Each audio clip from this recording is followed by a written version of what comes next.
What does the chief have to say about it?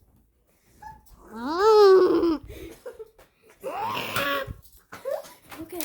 The chief. Okay, you're under arrest. Put your hands in the air. Okay. Okay, can you actually just stop that? Okay, I'll stop. Hands, stop moving. Stop it. Stop. I'm not moving. Yes, you are, dude. How did you just scream? You're not a woman, you know that, dude. I'm stupid. That's why. That's the reason why you don't belong in this world. Get up. Okay.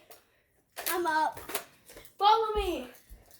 Follow me. This is really uncomfortable. Is this what real handcuffs feel like? Yeah, probably.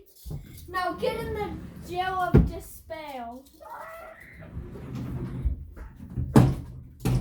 And kids and guys, that is how you capture a stupid criminal and put him in a closet and like you're kidnapped. Oh, okay, how to kidnap someone. And now you gotta kill him and act like a police officer and they just use violence. Jesus! JT, when I shoot you, you die, okay? I know! I think you hit my butt with that. And that is how you kidnap a doofus. What was that?